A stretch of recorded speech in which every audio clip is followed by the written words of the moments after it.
आज हम यहाँ पे आए हुए हैं। हमारा देख रहे हो पीछे जो दिख रहा है मुख्यालय, ये भदोही क्षेत्र का मुख्यालय है। और आज हमारे सामने उपस्थित हैं डॉक्टर वीरेंद्र कुमार बिंद जी। और इनसे हमारा कुछ आज सवालात है जो कि इन्होंने अपना बहुत अमूल्य टाइम देकर यहाँ पे उपस्थित हुए हैं हमारा प्रश्नों का जवाब देने के लिए। और ये हमारे प्रश्न का जवाब जो भी होगा ये समाज के दायरे में होगा।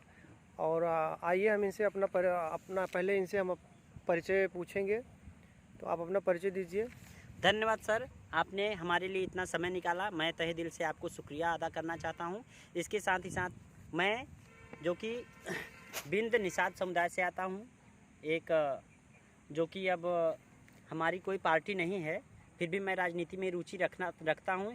इसके कारण आप यहां आए, हमसे जो सवालात करेंगे उसका मैं भरपूर समर्थन देकर उसका जवाब देने में समर्थ रहूँगा। यह हमें पूरी तरह से जो भी हमारे मन में आकांक्षाएं हैं वो आपको मतलब प्रश्नों का जो जवाब होगा वो सीधे तरीके से हम देंगे। अब आप सवाल पूछने का कष्ट करें। सर जी बताइए, पहले आप किस जाति समुदाय से आते हैं और आप अपने समाज के बारे में क्या कहना चाहोगे? मैं बिंद और निषाद समुदाय से आता हूं। साथ ही साथ मैं यह भी कहना चाहता हूं अपनी बिरादरी या फिर निषाद समुदाय के बारे में। खास करके मेरा कहना ये है, स्वजातीय बंधुओं सहित सभी अति पिछड़ी जातियों से संबंधित भी हो सकता है कि हमारा जो समाज अत्यंत पिछड़ा हुआ है। साथ ही साथ जो भी हमारा पिछड़ा वर्ग है वो बहुत ज़्यादा जो पिछड़ी हुई जातियां हैं उनके संबंध में मैं यही कहना चाहता हूं कि हमारा समाज सशक्त हो, शिक्षित हो, सुव्यवस्थित हो, संगठित हो। और इसके साथ ही साथ जो परिवारवाद है और जातिवाद है उसको ख़त्म करके एक नए सिरे से इसकी एक श्रृंखला बनाई जाए पिछड़े वर्ग की, अर्थात पिछड़े जातियों की, जिससे हमारा और हमारे समाज का, पिछड़े वर्ग के लोगों का एक अच्छे से अच्छा विकास हो सके। जैसे कि किसी को, हम लोगों को किसी के सामने झुकना न पड़े। इसके साथ ही साथ मैं यह भी कहना चाहता हूँ कि हमेशा एक दूसरे से संगठित होकर, समर्थित होकर हम लोगों को एक दूसरे के हाथ में हाथ पकड़कर चलना होगा, आगे चलना होगा। बहुत बढ़िया आपका विचार रहा है इस प्रश्न पे। और हमारा अगला प्रश्न है, दूसरा प्रश्न है, आप अपने समाज की राजनीति को किस प्रकार देखते हैं और आपका समाज किस दशा और दिशा में है? देखिए, बात रही मेरे समाज की राजनीति के बारे में, तो मैं यह भी कहना चाहता हूँ कि हमारी जो भी सामाजिक राजनीति है या फिर जो भी हमारे समाज से संबंधित राजनीतिज्ञ हैं, खास करके उन्होंने कभी अपने समाज के बारे में भी नहीं सोचा, न कि पिछड़े वर्ग के समाज के भी बारे में नहीं सोचा।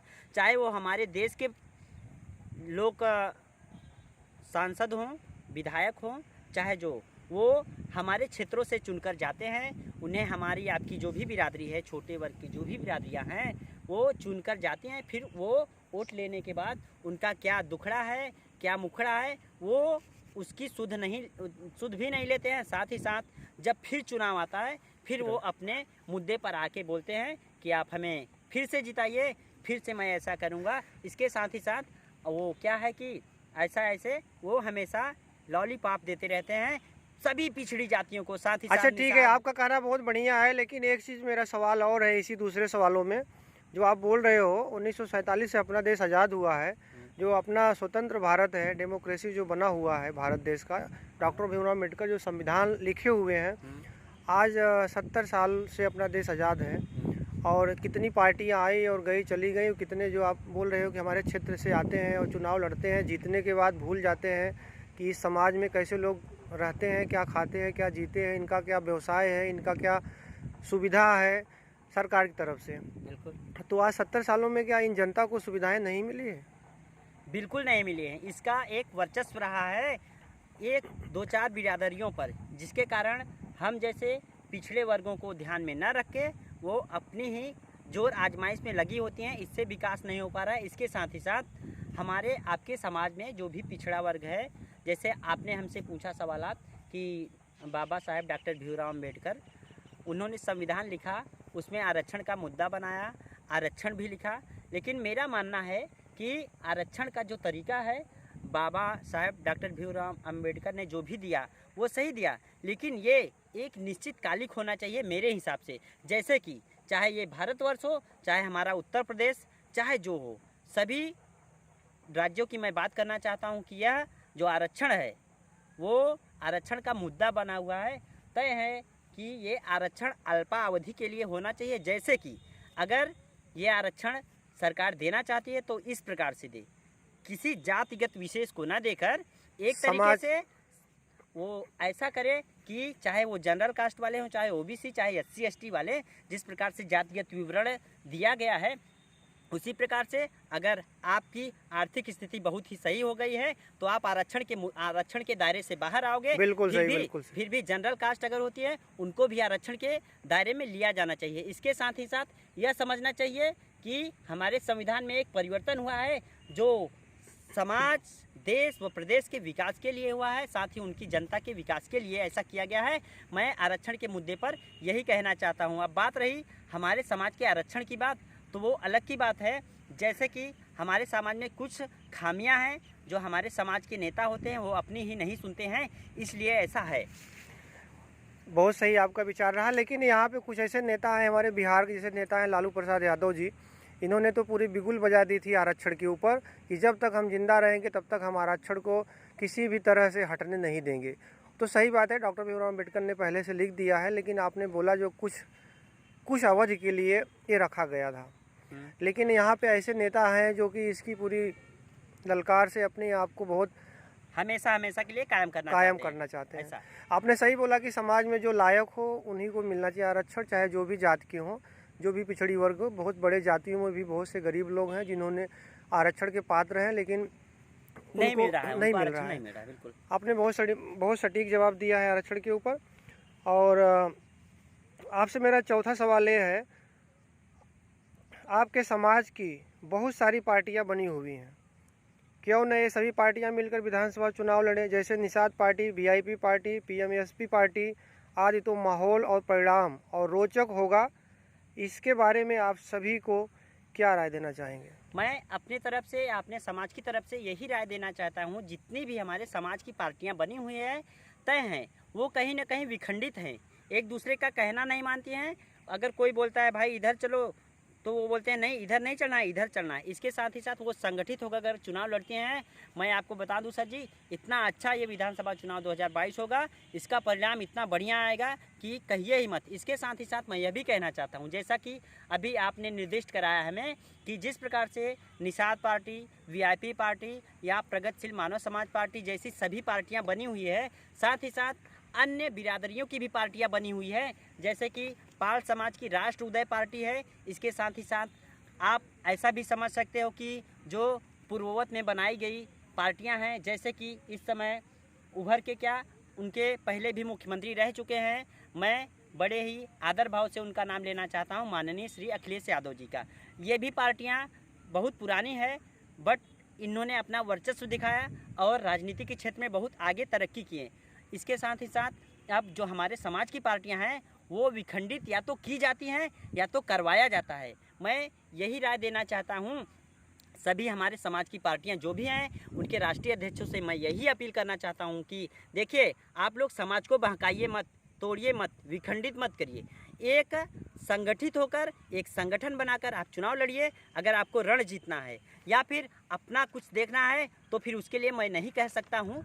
लेकिन आपको लगता है कि आपके विचार पे सभी पार्टियां चलेगी? क्योंकि जब पार्टी का रजिस्ट्रेशन होता है, पंजीकरण होता है, तो उसमें जब पार्टी गठित होता है तो पार्टी का जो संचालक होता है वो अपना जो है विचार से, अपने सहमति से एक मुद्दा लेके पार्टी का नाम देके पार्टी को चलाना चाहता है। तो उसको लगता है कि आपके जो है इस विचार से वो सहमत होगा?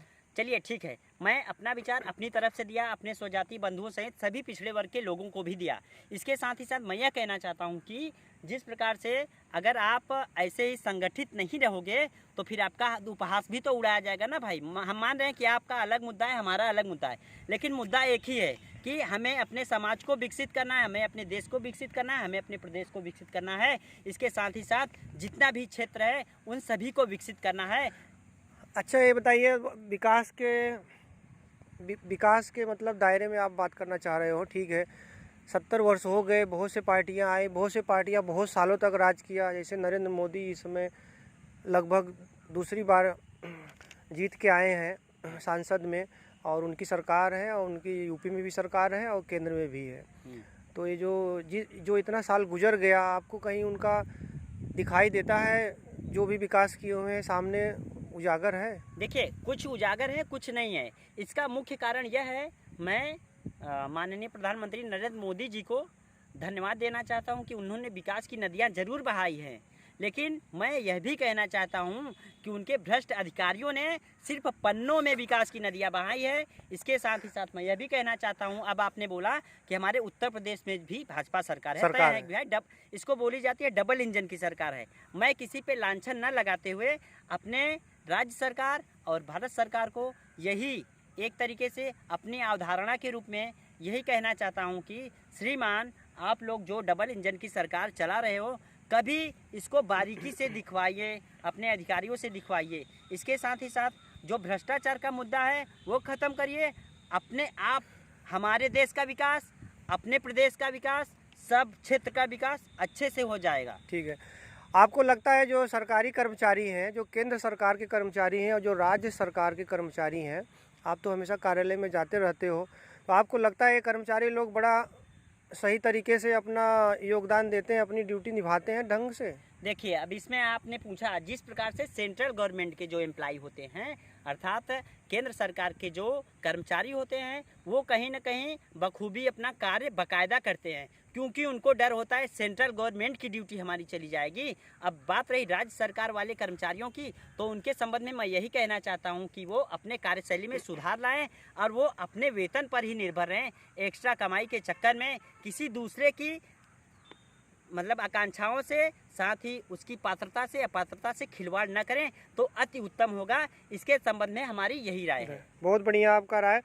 और हमारा अगला प्रश्न है, 5वां प्रश्न है, जो आपके जाति समुदाय के आरक्षण के बारे में सभी पार्टियां क्या सोचती हैं, और आपके समाज की पार्टियां आरक्षण के मुद्दे पर खुलकर क्यों नहीं बोलती हैं? देखिए, इसके बारे में तो मुझे ज़्यादा ज्ञात नहीं है, लेकिन जहाँ तक ज्ञात है, जितनी भी सरकारें आई वो बोली कि ये जो अपना बिंद निषाद कश्यप समुदाय है, ये प्रदेश की अति पिछड़ी जातियों में आता है या देश की अति पिछड़ी जातियों में आता है। मैं इनका एक अलग से क्राइटेरिया बनवाऊंगा या बनाऊंगा, इसके लिए आदेशित करूंगा, फिर आरक्षण दूंगा। जैसे ही ये सरकार आती हैं, आने के लिए बोलती हैं कि मैं निषादों को आरक्षण दे दूंगा, केवट मल्ला, धीवर बाथम सबको आरक्षण दे दूंगा, लेकिन ऐसा नहीं है। आप ठीक है, हमारे समाज को आरक्षण दे नहीं रहे हो, इसके साथ ही साथ जो हमारे समाज चुनावी मुद्दा बनाए रखते हैं। इसके साथ ही साथ मैं यह भी कहना चाहता हूं कि जैसे ये लोग अपने तवे पर रोटी सेकने के लिए ऐसा कुछ करते हैं ना, वो खास करके चुनावी लालीपाप होता है। इसके बाद मैं यह भी कहना चाहता हूं कि जो भी हमारे समाज के राजनीतिज्ञ लोग हैं, उनको मैं यही कहना चाहता हूं कि चाहे वो लोकसभा में जाते हों, चाहे विधानसभा में जाते हों, सिर्फ वो अपनी रोटी सेकने के लिए जाते हैं। कभी किसी ने किसी मुद्दे पर, आरक्षण के मुद्दे पर भी खुलकर बात नहीं किए हैं। मैं इनमें किसी का नाम नहीं लेना चाहता हूं, साथ ही साथ जो कहना चाहता हूं स्पष्ट है। बोलिए। धन्यवाद। मेरा एक और है, अपने क्षेत्र के जो सांसद हैं, हाँ, रमेश चंद बिंद, वो बिंद समाज से ही आते हैं। हाँ। और इन्होंने जो ज्ञानपुर रेलवे स्टेशन है, और वहाँ पे रेलवे स्टेशन मैं देख रहा हूँ कि जो सांसद में उन्होंने अपनी बात रखी, और वो कार्य प्रगति पे है और चल रहा है, बढ़िया स्टेशन बना हुआ है। तो आपको लगता है कि भदोही जिला जो है और भदोही की जो रेलवे स्टेशन है, कितना वहाँ पे ट्रेनें आती हैं दिल्ली के लिए और मुंबई के लिए और कहाँ के लिए, बहुत सारी ट्रेनें आती हैं, तो भदोही भी ज़रूरी था। बिल्कुल, बहुत ज़रूरी था, क्योंकि वो डिस्ट्रिक्ट का हेडक्वार्टर है और वहाँ पे बहुत सारी ट्रेनें आती हैं। तो भदोही हुआ, सुरियावा हुआ, मोड़ हुआ, तो ये सब सभी स्टेशनों जो है सब गुजर के जाती हैं, सब बड़े बड़े शहरों में जोड़ती हैं। तो रमेश चंद बिंद भदोही रेलवे स्टेशन के बारे में क्यों चर्चा नहीं किया सांसद? देखिए, इसके बारे में मैं यही कहना चाहता हूँ कि जो हमारे लोकसभा सांसद भदोही से डॉक्टर रमेश चंद बिंद जी हैं, वो हमारे समुदाय से आते हैं, हमारी बिरादरी से आते हैं। उनके बारे में मैं यही कहना चाहता हूँ, जिस प्रकार से श्रीमान आपने ज्ञानपुर रोड रेलवे स्टेशन के सौंदर्यीकरण हेतु, अर्थात उनके कायाकल्प हेतु आपने संसद में आवाज़ उठाई, तो मैं अपने सांसद जी से यही वीडियो के माध्यम से कहना चाहता हूँ कि तय है कि हमारा जो भदोही डिस्ट्रिक्ट है, उसका एक जो भदोही अपना स्टेशन है, उस पर आयात निर्यात सहित सभी कार्यों को अच्छे तरीके से किया जाता है। परंतु आप एक बार फिर से संसद में भदोही के जो स्टेशन है या भदोही का जो भी स्टेशन है उसके सौंदर्यीकरण के बारे में फिर से संसद में चर्चा करें, जिससे उनका भी कायाकल्प हो सके। मैंने वहाँ पे गया हूँ बहुत बार, मैं वहाँ पे देखा हूँ भदोही पे कि गाड़ी आती है प्लेटफार्म नंबर 1 पे आती है और एक ही प्लेटफार्म है, और कभी कभी दूसरी मतलब एक्सप्रेस या मेल या जो भी गाड़ी आती है वो नंबर 2 पे अनाउंस हो जाता है, और नंबर 2 पे जो कि प्लेटफार्म नहीं है, फिर लोग वहाँ पे सीधा पटरी को क्रॉस करके जाते हैं अपना सामान लेके और वो पार जाते हैं। और यहाँ पे एक सिस्टम है जो स्लीपर है, और जो वहाँ पे इंडिकेटर होता है कि एसी कोच यहाँ पे आएगा, यहाँ पे स्लीपर आएगा, यहाँ पे जनरल आएगा, यहाँ पे इंजन आएगा, यहाँ पे फर्स्ट क्लास आएगा, यहाँ पे थर्ड क्लास आएगा एसी का। और वहाँ पे इतने भागम भाग होती है कि कोई समझ नहीं पाता, वहाँ इंडिकेटर काम ही नहीं करता है, लगा हुआ है इंडिकेटर लेकिन काम नहीं करता है। तो ये सब जो हमारे जो प्रधानमंत्री मोदी बोलते हैं डिजिटल हो जाएगा भारत और स्वच्छ भारत हो जाएगा, क्या जो है 500 के नोड पे स्वच्छ भारत अभियान जो चिन्हित किया गया है, तो सिर्फ चिन्हित ही रह जाएगा या खुल के जो है स्वच्छता अभियान का उसका रिजल्ट भी हासिल होगा? इसके बारे में हमने आपको पहले भी बता दिया वीडियो के माध्यम से। जैसा कि मैंने बताया ना, प्रधानमंत्री मोदी जी क्या करें, उनके अधिकारी जो भ्रष्ट हैं, क्या वो इलेक्ट्रिसिटी के लिए पैसा नहीं देते होंगे, फंड से पैसा नहीं आता होगा, परंतु ऐसा नहीं है। हमारा भदोही स्टेशन ही ऐसा नहीं, बहुत सारे स्टेशन ऐसे हैं जिनकी बोगी कहीं लगनी होती है, कहीं और लग जाती है। चलिए, ये तो एक छोटी मोटी बात नहीं अच्छा, है। उसमें अगर आप बोल रहे हो ठीक है, हाँ। अगर उसमें विकलांग है और उनका कोई साथी नहीं है, तो वो जो है मानव वो इंसान कैसे गाड़ी को पकड़ेगा, कितनी मुश्किल की सामना उठाना पड़ेगा। बात सही है, आपकी बात सही है। जिस प्रकार से आपने बोला कि भाई कोई डिसेबल्ड पर्सन होगा, वो अपनी यात्रा को सुगम बनाने के लिए या फिर अपनी मतलब जो भी नज़दीकी स्टेशन है उस ट्रेन पर चढ़ने के लिए वो कैसे प्रयत्न करेगा, कैसे चढ़ेगा। चलिए, इसके लिए भी व्यवस्थाएं होती हैं, लेकिन मैं बता रहा हूँ ना भैया, सिस्टम ही भ्रष्ट है सर, सिस्टम।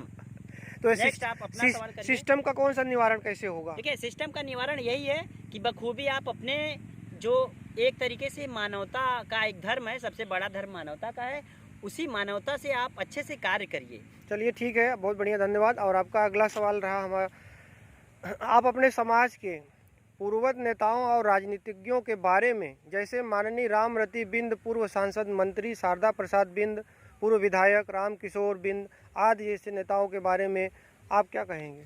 चलिए, ये सब एक हमारे समाज के जो हैं वो पूर्ववत नेता हैं। जैसे कि कोई 1984 में हुआ, कोई 96 में हुआ, कोई 2001 में हुआ। जिस प्रकार से मंत्री, सांसद, विधायक जो भी हुए ठीक है, लेकिन ये लोग कभी ऐसा कुछ सोचे ही नहीं कि हमें अपने समाज को या फिर हमें अपने समाज की दशा को या दिशा को किस रूप में परिवर्तित करना है, ये लोग समझ ही नहीं पाए।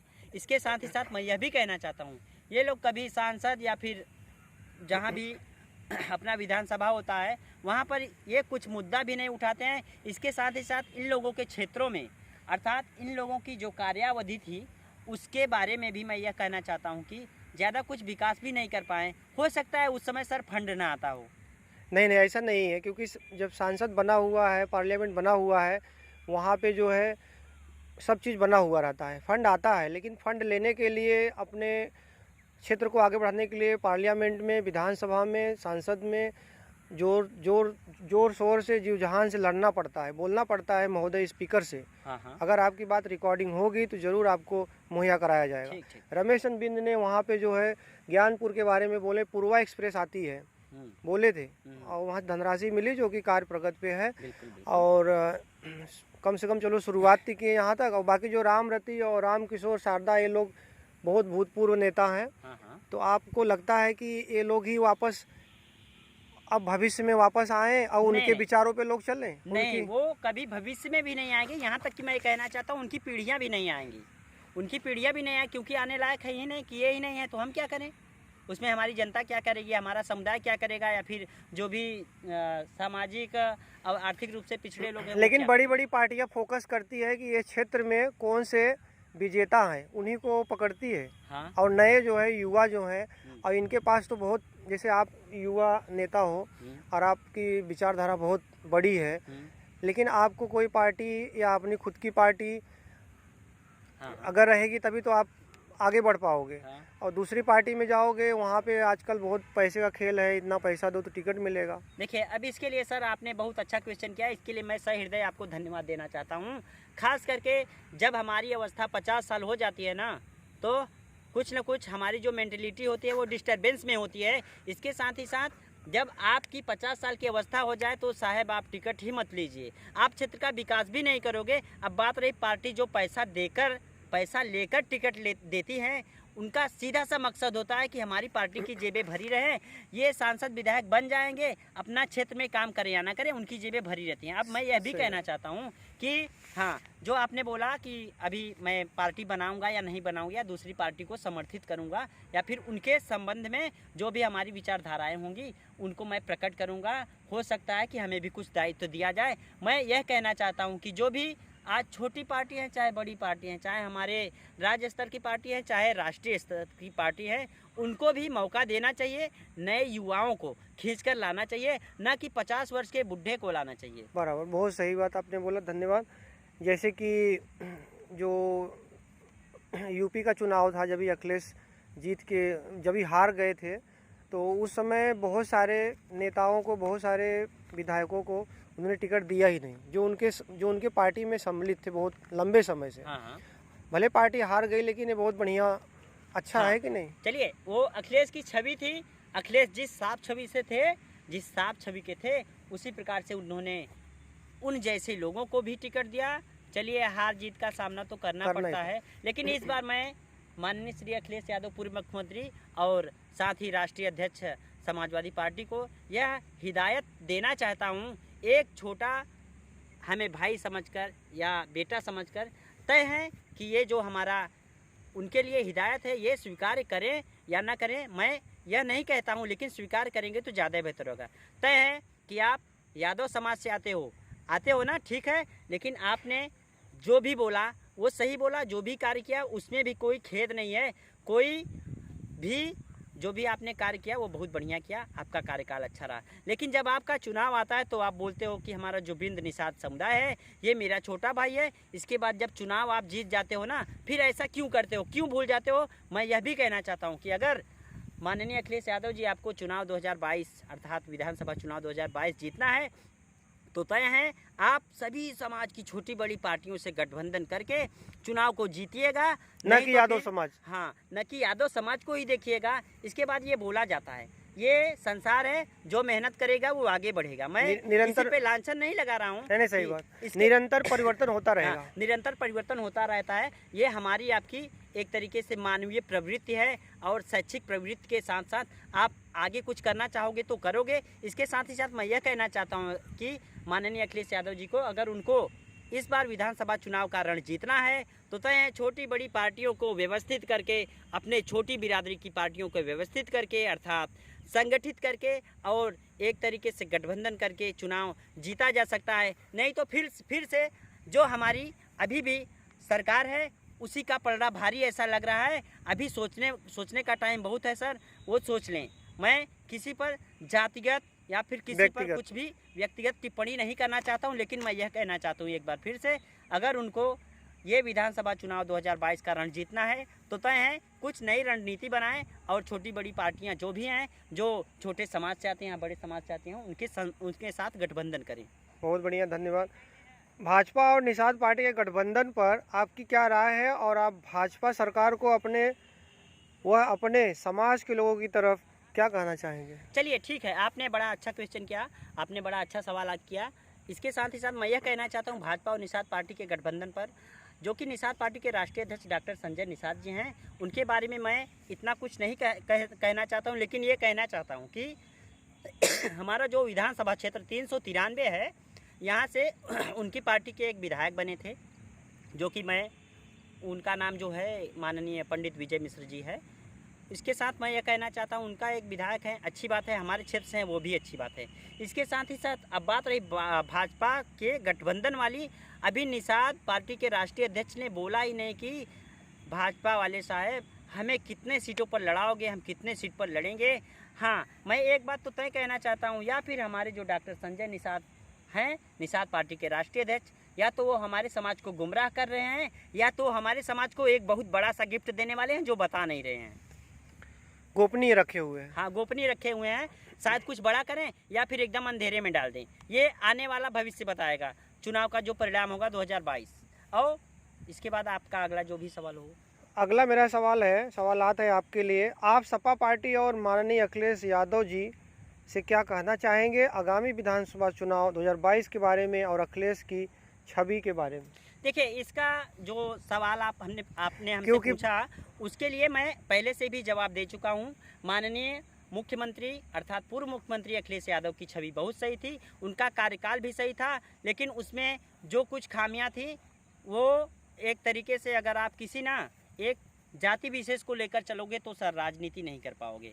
सही मेरी यही राय है कि आप सबको एक नजर। लेकिन उन्होंने उनकी पार्टी का जो सिंबल है, जो चिन्ह है, हाँ, और साइकिल है, हाँ, हाँ, और जो उनकी पार्टी का नाम है वो है सपा समाजवादी पार्टी। तो उसमें ऐसा मुझे नहीं लगता है कि अलग पार्टी या अलग विचार। समाजवादी पार्टी मतलब सभी जातियों का समाज है।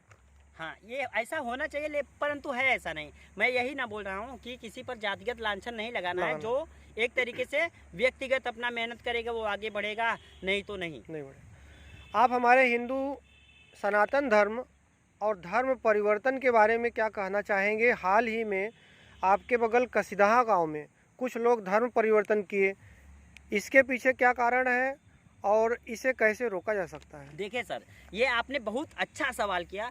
जो कि हमारा धर्म हिंदू सनातन धर्म है, मैं इसको स्वीकार किया हूँ, अर्थात मैं हिंदू हूँ। इसके साथ ही साथ अब बात रही सनातन धर्म हिंदू की, तो मैं यह कहना चाहता हूँ इसका एक मुख्य मेन कारण है सामाजिक और राजनीतिक कारण। इसके बाद कुछ नहीं और हो सकता, जिसमें आप ऐसा भी समझ सकते हो कि कोई अपना हिंदू धर्म छोड़कर बौद्ध धर्म, ईसाई धर्म क्यों धारण करता है, उसकी मजबूरियाँ होती हैं। साहब, आप कभी गए हो ऑफिस के चक्कर लगाते लगाते उसको जब न्याय नहीं ना मिलता है, तब वो धर्म परिवर्तन करने की कगार पे होता है। आपने कभी छोटे समाज को देखा होगा, जैसे वो झुग्गी झोपड़ियों में रहता है, वहाँ से उसको हटा दिया जाता है। हमारे हिंदू धर्म में, मैं खास करके हिंदू धर्म की बात कर रहा हूँ, न कि मैं उन पे लांछन लगा रहा हूँ। लांछन मैं ये नहीं लगा रहा हूँ, लेकिन इसका मेन मकसद है हमारा हिंदू धर्म जो है वो सनातन धर्म है और बहुत बढ़िया है। इसके साथ ही साथ धर्म परिवर्तन का जो मेन कारण है वो सामाजिक और राजनीतिक है। जो दबे कुचले लोग होते हैं उनको और दबाया जाता है, तो फिर उनका मन विचलित होता है। फिर अच्छा, एक बात और मैं कहना चाहता हूँ, जिस प्रकार से हमारा हिंदू धर्म है, इसके साथ ही साथ क्या पूरे भारतवर्ष को हिंदू राष्ट्र घोषित नहीं किया जा सकता है? साथ ही साथ ये तो आपका बहुत अच्छा विचार है। ठीक है, अगर हिंदू राष्ट्र घोषित हो जाए, हाँ, क्योंकि सभी देशों में जैसे गल्फ कंट्री हो गया, हाँ, अरब कंट्री हो गया, वहाँ पे तो सब मतलब घोषित है।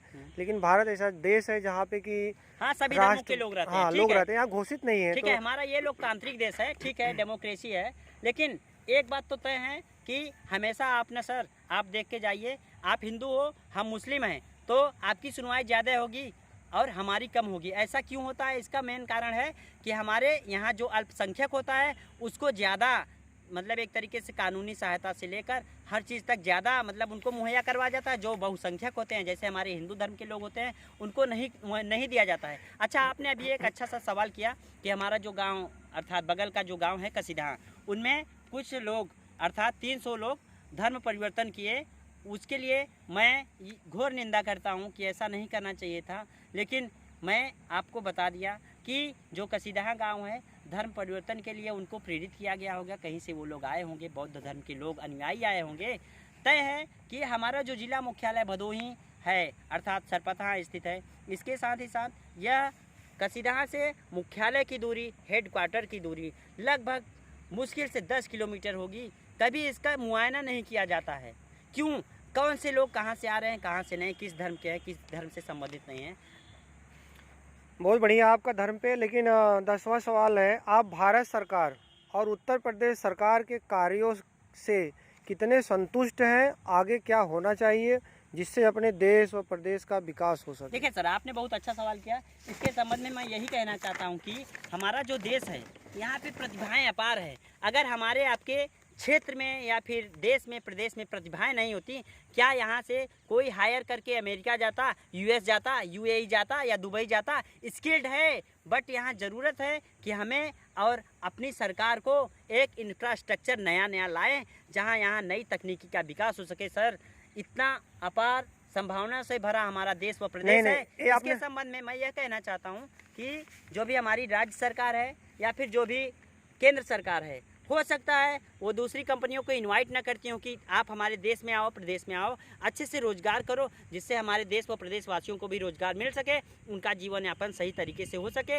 हो सकता है या वो लोग ज़्यादा राजस्व के चक्कर में या ज़्यादा टैक्स के चक्कर में ऐसा कंपनियों को इनवाइट ना करती हों, या कंपनी उनका जो भी है एक तरीके से एग्रीमेंट बनता है कि सर मैं आपके राज्य में यहाँ पे कंपनी लगाऊंगा, तो वो लोग बोल देते होंगे कि हमें इतना टैक्स चाहिए, तब आप कंपनी लगाओ। जो कंपनी घाटे में जब जाएगी ऐसा सुन के तो कहाँ से लगाएगी सर। इसका मेन मकसद है आप कम ही कमाओ, लेकिन दूसरों को रोजगार देने की बात सोचो। ये बहुत बढ़िया आपका विचार है। और जो हमारे देश में जैसे कि कोरोना, तो 2 साल से अपना देश जो है संघर्ष कर रहा है कोरोना से, पूरा देश कर रहा है, न कि भारत ही कर रहा है। और इसमें जो बेरोजगारी हुई है, जिसका रोजगार था वो भी लुट गया, नहीं बचा है। तो आप देश व प्रदेश में फैली बेरोजगारी और रोजगार के बारे में क्या कहना चाहेंगे? देखिए, अब वही बात, ये मैंने पहले भी आपको बताया, मेंशन किया, जैसा कि आपने पूछा, ये बहुत अच्छा सवाल है। हम और आप देश हित के मुद्दे पर एक अच्छा सा विचार और अच्छा सा प्रस्ताव अगर करते हैं तो उस पर सही मुद्दा यही होना चाहिए कि मैं इसके लिए माननीय जो भी प्रधानमंत्री है या फिर जो भी राज्य की सरकार है, योगी, या फिर जो भी प्रधानमंत्री नरेंद्र दामोदर दास मोदी हैं, उनको मैं यह एक तरीके से कहना चाहता हूं कि आप लोग इस संदर्भ में एक अच्छे से अच्छे कार्यों का लोकार्पण करके अपना जो भी है यहाँ का एक कार्य का दायरा बढ़ाइए, या फिर फैक्ट्रियाँ लगाइए। छोटा ही रोजगार हो, उससे 10 परिवार चले, अलग अलग से 10 परिवार चले, लेकिन आप लोग ऐसा क्यों नहीं करते हो, ये आप लोग जानो। या राजनीति मुद्दा बनाना चाहते हो। पहले तो सब लोग बोल रहे थे made in China, made in China, पूरे भारत में फैला हुआ है, पूरे भारत का खजाना खाली हो गया। आप बोलते हैं मोदी जी आए हैं, बोलते हैं मेक इन इंडिया। ठीक है, मेक इन इंडिया की बात सही है। प्रधानमंत्री नरेंद्र मोदी को मैं यह धन्यवाद देना चाहता हूँ कि उन्होंने कहा है कि हमारे यहाँ सुई भी बन सकते हैं और हवाई जहाज़ भी बन सकता है। तो अब मैं उनसे गुजारिश करना चाहता हूं कि आप ऐसा ना करिए। आप मुंह से बोलिए ठीक है, लेकिन धरातल पर करिए साहब, धरातल पर करिए, पन्नों पे मत करिए। मैं इसका सवाल बहुत पहले भी सर दे चुका हूं और आपने बहुत बढ़िया सवाल किया हमसे, इसके लिए मैं आपको तहे दिल से धन्यवाद देता हूं। अच्छा, ये बताइए, भविष्य में अपनी पार्टी बनाएंगे, चुनावी रण में उतरेंगे, या मुद्दों को ही उठाना पसंद करेंगे? अब देखिए सर, आपने बहुत अच्छा सवाल किया। तय है, देखिए, पार्टी बनाना या फिर किसी पार्टी में जाना, वो एक अलग अलग विचारधाराएं हैं या एक ही सिक्के के 2 पहलू हैं। तय है, अगर हमारी विचारधाराओं से कोई प्रेरित होता है और उसके बाद कहता है भाई चलिए ये इन्हीं के स्तर पे अगर ऐसा काम होगा तो बढ़िया है, नहीं तो क्या मतलब है पार्टी बनाने से सर, उसमें तो कोई मतलब भी नहीं निकलेगा ना। नहीं, विचार आपका बहुत सही है, लेकिन अगर लगता है हमारे विचारों पे हमारा विचार ही विचार रह जाए, हाँ। और उस पर कोई जो है अमल ना हो, हाँ। तो भविष्य में जरूरत पड़ेगी तो आप पार्टी बनाना चाहेंगे? हाँ, पार्टी बनाना चाहेंगे, लेकिन पूरी तरह से परिलक्षित होके, पूरी तरह से प्रज्वलित होके एक अच्छे तरीके से पार्टी बनाएंगे। तो पार्टी का मुद्दा क्या होगा? सर्व समाज अभियान लेके चलना है या सिर्फ एक ही समाज? नहीं, सर्व समाज अभियान लेकर चलना है, पूरे देश व प्रदेश का विकास। ऐसा नहीं एक ही बिरादरी को नहीं हमें आगे बढ़ाना है या फिर एक ही समाज को नहीं आगे बढ़ाना है। इसके साथ ही साथ मैं यह कहना चाहता हूँ, ये आगे का जो मुद्दा रहा वो ठीक है, बाकी आप हमसे अगला सवाल कर सकते हैं। आपसे चलते चलते एक आखिरी सवाल जो हमारे मन में विचलित हो रहा है। हाँ। आप मोदी जी के बाद देश के प्रधानमंत्री किसे देखना पसंद करेंगे और क्यों? देखिए सर, मैं यही कहना चाहता हूं कि अब कहना तो नहीं चाहिए, जितना भी कार्यकाल था 10 वर्षों का होगा हमारे प्रधानमंत्री मोदी जी का कार्यकाल, वो तय है।